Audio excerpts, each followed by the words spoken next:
सच्चाई सामने जनता के जरूर आवेला।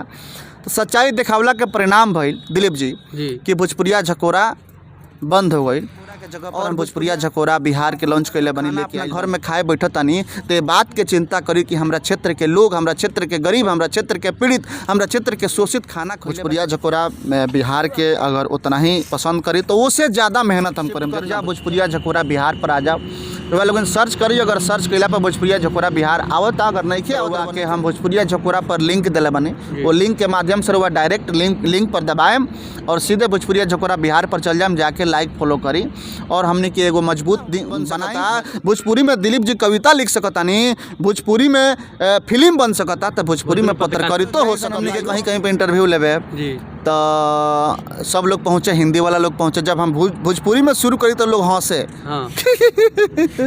लोग हंस के जाओ ने कि भाई ये कौन भोजपुरी जी पहुँचल बानी। भोजपुरिया माटी के लाल कुशीनगर, जैसे कि माइक पर वह देख सकता लिखल बा, यहाँ के कुशीनगर से पहुँचल बानी। हमू अपना जे भी देखता है वीडियो के हम कहें कि रुआ सबे भी ए चैनल के भी उतना ही प्यार दुलार दी जितना भोजपुरिया झकोरा के दिले रहनी, जितना भोजपुरिया झकोरा बिहार के रुआ देता नहीं उतना ही प्यार दुलार दी, क्या कि हमने के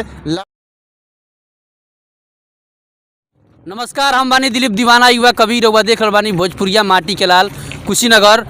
और आज हम पहुंचल बानी गोपालगंज जिला के दानापुर पंचायत में और हमरा साथ है बानी भोजपुरिया झकोरा बिहार के पत्रकार श्री अमरजीत कुमार गिरी जी।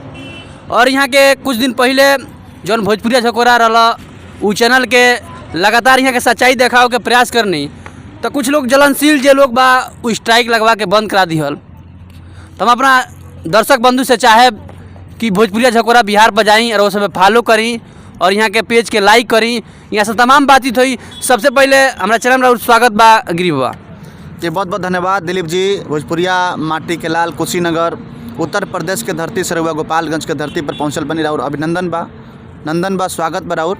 पहिलका सवाल बा कि भोजपुरिया झकोरा बंद भइला के कारण का बा? देखिए, भोजपुरिया झकोरा बंद होके के पीछे एक एगो कारण बा सच्चाई। लेकिन सच्चाई जौन बा ये ऐसा चीज़ बा कि एकरा के दबावल नहीं के जा सकत, एकरा के रोकल नहीं के जा सकत। हाँ, कुछ समय जरूर लागेला लेकिन सच्चाई सामने जनता के जरूर आवेला। तो सच्चाई दिखावला के परिणाम भइल दिलीप जी कि भोजपुरिया झकोरा बंद हो गई और भोजपुरिया झकोरा के जगह पर हम भोजपुरिया झकोरा बिहार के लॉन्च कैले बनी, लेके आइल बनी और लगातार हमने के प्रयास कैले बनी। सर हुआ भी हमारे वीडियो देखे नहीं देखले हो कि हमने के ग्राउंड पर पहुँच के, ना कोनो ऑफिस में बैठ के, ना कोनो स्टूडियो में बैठ के, बल्कि ऑफिस में बैठ के और दिन रात आदमी रिपोर्टिंग करेला, एडिटिंग करेला, 2 आदमी 4 आदमी व्यस्त रहेला। काहे खातिर कि हमने के वो जगह पर पहुँचे दिलीप जी जहाँ पर बड़का बड़का पत्रकार लोग ना पहुँचेला, बिल्कुल सही बात। वो नाला में, वो नाली में, वो गली में, वो रोड पर, वो सड़क पर, वो बाढ़ वाला क्षेत्र में जहाँ पर पत्रकार लोग शायद ही कबो पहुँचेला, साल में एक बार वो जगह पर पहुँचिले सन। ऐसा जगह पर दिलीप जी हमने के गल बने से जहाँ के लोग कहले बा कि पहली बार हई माइकवा लेके केहू हमने के गाँव में आइल बा। आज तक ले कि हम माइक लेके हमने के गांव में नहीं आइल। बात इस सच्चाई बा कि जब से डिजिटल इंडिया बनल, इलेक्ट्रॉनिक ये सब शुरू भइल, इलेक्ट्रॉनिक मीडिया शुरू भइल, ओकरा बाद से फिर भी 4 साल 5 साल हो गए लेकिन अब तक ले केहू नहीं के गइल। तो हमने के प्रयास करनी, हम खास करके भोजपुरिया झकोरा के प्रयास रहेला कि ग्राउंड पर पहुँच के सच्चाई के दिखावल जाओ, चूँकि सच्चाई कबो नहीं के दब सकत। अगर सरकार के तरफ से सुविधा आवता तो सरकारी सुविधा गरीब तक पहुँचत काहे नहीं के और पहुँचे के चाही। जी बिल्कुल। तो हमने के दिखावे का प्रयास करने सन, बहुत लोग के बुरा लागल। नल जल के रिपोर्टिंग सबसे ज़्यादा उठौनी है पंचायत चुनाव जो हमने के बिहार में भइल है और तमाम तरह के सवाल हम पूछिले प्रशासन से। अगर कोनो दिक्कत बा आम आदमी के, गरीब के, अभी देखिए दिलीप जी ऐसा सिचुएशन में उत्तर प्रदेश के धरती से आइल बनी, अभी हमने क्या ऐसा सिचुएशन बा कि गरीब आदमी के ऊपर अगर अत्याचार होता, गरीब आदमी अगर आवेदन लिख के थाना में लेके जाता तो थानेदार जौन बा, बड़ा बाबू दरोगा जे भी हो जी के साहेब सुबह लोग बा, वो लोग माई बहन बेटी के गाली दे के भगा देला, आवेदन ना लेला, FIR दर्ज ना करेला। हमरा जाता कि उत्तर प्रदेश के भी यह कहानी हुई, यह कहानी बरबो कि हमरा के यहाँ तो ज़्यादा ही कहानी बा। ओकरा में गरीब पिसाला, गरीब के न्याय ना मिलेला और भोजपुरिया झकोरा यह काम करता कि गरीब के न्याय मिले के चाहिए, कहाँ नहीं के मिलत, सिस्टम में कहाँ दिक्कत बा। नेता लोग करता, नेतागिरी करता, वो लोग के नेतागिरी में कहाँ त्रुटि बा कि हम अपने आप के नेता तो कहतन लेकिन नेता जैसन गुण नहीं के। नेता के मतलब का हो को लोग जाता है बड़ा देखे कि चुनाव रो के उत्तर प्रदेश में आयल बा, दलित के यहाँ लोग खाना खाई, महादलित के यहाँ जाके लोग बैठी खाना खाई, वोट मांगे।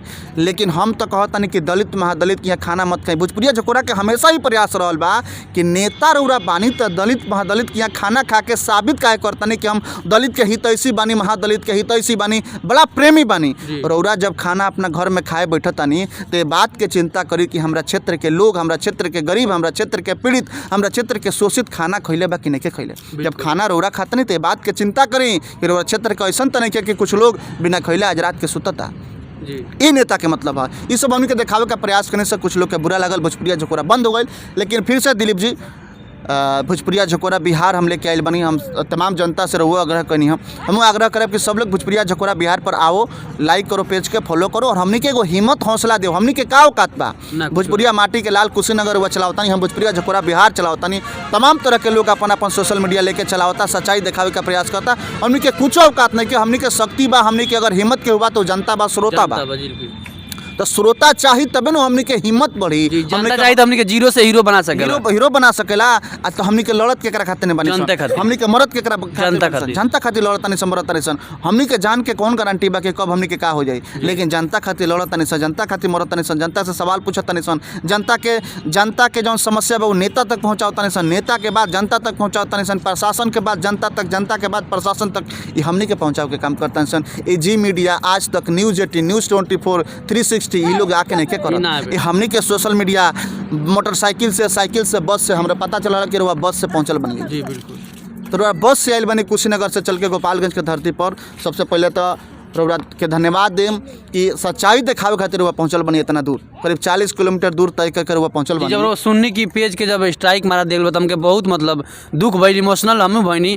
तो हम सोचनी कि एगो ना जब यहाँ के दोबारा खा बनी तो हम जनता से चाहेब कि यहाँ के पूरा सपोर्ट कल जाओ और भोजपुरिया झकोरा पर जाए, बिहार पर जाए जाओ। अच्छा, भोजपुरिया झकोरा बिहार पर रुआ का जौन पुरानका भोजपुरिया झकोरा रहा उस तरह के सुविधा रुआ दे पाए जनता के?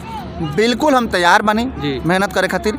बस जनता बिहार के अगर उतना ही पसंद करी तो उससे ज़्यादा मेहनत हम करें। जितना भोजपुरिया झकोरा पर मेहनत कैले बनी, भोजपुरिया झकोरा बिहार पर भी हम मेहनत करे खातिर तैयार बनी। हम पूरा तैयार बनी और हमेशा हम हमार काम ही बा मेहनत करे के। हम मेहनत लगभग उम्र लगभग 35 साल हो गए, लेकिन जो मेहनत देखा था तो 18 प्लस से जो करल बनी बहुत ही हमके अच्छा लगा था। बिल्कुल हम मेहनत करी ले और चिंतन करी ले। हम चाणक्य के विचारधारा से काफ़ी प्रेरित हैं और चिंतन, समाज के चिंतन करे के चाहिए। वह आदमी मेहनत कर सकते जो समाज के चिंतन करेला, ना कि खुद के चिंतन करेला।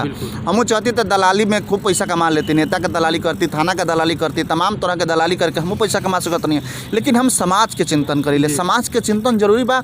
देखी रउरा का सोचता नहीं अपना मन में, का करतन रउआ, भले कि वो देखे चाहे ना देखे, ऊपर वाला सब कुछ देखता रहे कि रउरा दिल में का चलता, रउरा मन में का चलता। और सच्चाई के जीत होला। एक दिन हमने के आज हमारे पेज बंद भइल बा, हमने के हारल बने सन, लेकिन उम्मीद बा कि जनता चाही और हमने हमार मेहनत रही तो एक दिन हमने के जीतम सन और सच्चाई फिर से दिखावे के काम शुरू करब सन। गली में, नाला में, कुछ में फिर से भोजपुरिया झकोरा बिहार के टीम जाई और लगातार हमने के देखाएम सन। जनता के समस्या के जनप्रतिनिधि तक, जनप्रतिनिधि के बाद जनता तक पहुँचावे के काम हमने के करम सन, तैयार बनी सन। जी बिल्कुल।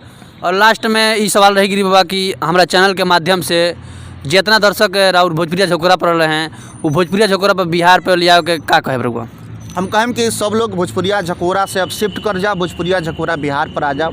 रउआ लोगन सर्च करिए, अगर सर्च कैला पर भोजपुरिया झकोरा बिहार आवत, अगर नहीं आवत रउआ नहीं मिल पावत तो रउआ के हम भोजपुरिया झकोरा पर लिंक दिले बने। वो लिंक के माध्यम से रउआ डायरेक्ट लिंक पर दबाएम और सीधे भोजपुरिया झकोरा बिहार पर चल जाएम, जाके लाइक फॉलो करी और हमने के एगो मजबूत बनाई, मजबूती से हमने के आगे बढ़े खातिर तैयार बने सन। रउरा चाहे तबे कोनो पत्रकार, श्रोता चाहिए तबे पत्रकार जो के अंदर हिम्मत आवेला। श्रोता अगर प्यार दुलार दी तो पत्रकार मेहनत करी, पत्रकार मेहनत करे खातिर हमेशा तैयार रहेला। और पत्रकार के कोनो ठीक नहीं कि पत्रकार के साथ में का हो जाए, लेकिन वो निडर होकर के सच्चाई दिखावे का प्रयास करेला। हमने के प्रयास करम सन। और दिलीप जी पहुँचल बानी भोजपुरिया माटी के लाल कुशीनगर, जैसे कि माइक पर वह देख सकते लिखल बा, यहाँ के कुशीनगर से पहुँचल बानी। हमू अपना श्रोता से जे भी देखता है वीडियो के हम कहें कि रुआ सबे भी ये चैनल के भी उतना ही प्यार दुलार दी जितना भोजपुरिया झकोरा के दिले रहनी, जितना भोजपुरिया झकोरा बिहार के रुआ देता नहीं उतना ही प्यार दुलार दी। क्या कि हमने के लड़ाई लड़तनी सन वो व्यक्ति खातिर जो अब तक ले सरकारी सुविधा से वंचित बा। और दूसर का वो लड़ाई हमने के अपना माटी के भाषा भोजपुरी में लड़ता नहीं जी बिल्कुल अपन मातृभाषा में। हमनियों के हिंदी बोले आवेला, हमने ऐसा बात नहीं है कि खाली भोजपुरिया बोले नहीं सन, हिंदी बोले आवेला। हम इंजीनियरिंग कैले बनी, हमरा इंग्लिशो बोले आवेला, दिलीप जी भी इंग्लिश बोले नहीं। लेकिन माटी के भाषा चुने के पीछे यह वजह बाकी हमने के अपन मातृभाषा धीरे धीरे आगे बढ़ाओ जाओ, धीरे धीरे कम होता जाता जी। आज गांव में रहे वाला लोग तनिया से दूसरा तीसरा स्टैंडर्ड में चल जाता, लड़का पढ़ लेगा तो गार्जियन लोग घर के हिंदी संस्कार भुलाइल जा रहा बा, हिंदी में बोलता। बेटा कहता डैडी मम्मी, ये डैडी मम्मी हमने के यहाँ ना चलला, हमने के यहाँ माई के माई कहल गइल बा, या धरती के भी माई कहल जाला।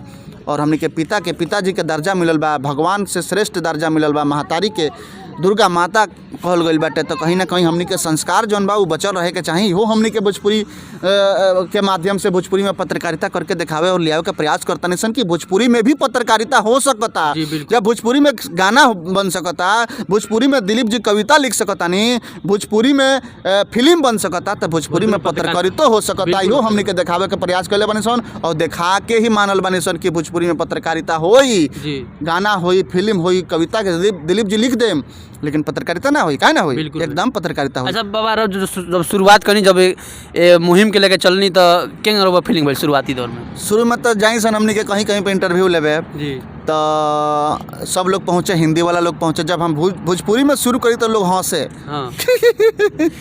लोग हंस के जाओ ने कि भाई ये कौन चैनल है कि भोजपुरी में सवाल पूछता। आज तो अजीब से एकदम लागे कि रे भाई कहीं गलत, हम कहने के ना गलत रास्ता पर नहीं के सन। भोजपुरी में यदि फिल्म बनी, भोजपुरी में कविता लिखे रहुआ, भोजपुरी में यदि गाना लोग गाई, तो भोजपुरी में पत्रकारिता काहे ना होई। हमने क्या कह के दिखावले बनी सो जनता प्यार दुलार देले बा। और हम फिर से निवेदन करें कि भोजपुरिया माटी के लाल कुशीनगर के उतना ही प्यार दी जितना भोजपुरिया झकोरा के देले बानी, भोजपुरिया झकोरा बिहार के देवे वाला बानी। और फिर से हम दिलीप जी से हमने के मुलाकात हुई, हमने के अपन बात रुआ साथे रखम सन, साझा करम सन। जी बिल्कुल, हमारा साथ में रहनी है के भोजपुरिया झकोरा बिहार के पत्रकार जौन की लगातार सच्चाई दिखावे का प्रयास करे नी, बिहार के वो हर एक कोना पर पहुँचे नी जहाँ की गरीब मजलूम पर अत्याचार होला, और वो समस्या के समाधान करे नी, जनता के आवाज़ सरकार तक पहुँचावे के, सरकार के आवाज़ जनता तक पहुँचावे काम करे नी। महोदय आदरणीय श्री अमरजीत कुमार जी रउआ सब से आग्रह बा कि भोजपुरिया झकोरा बिहार सर्च करी फेसबुक पेज पर, और पेज को फॉलो करी और लाइक करी, ये रउआ सब से आग्रह बा। और प्यार दुलार आशीर्वाद दी। कैमरामैन के साथ दिलीप दीवाना युवा कवि, धन्यवाद।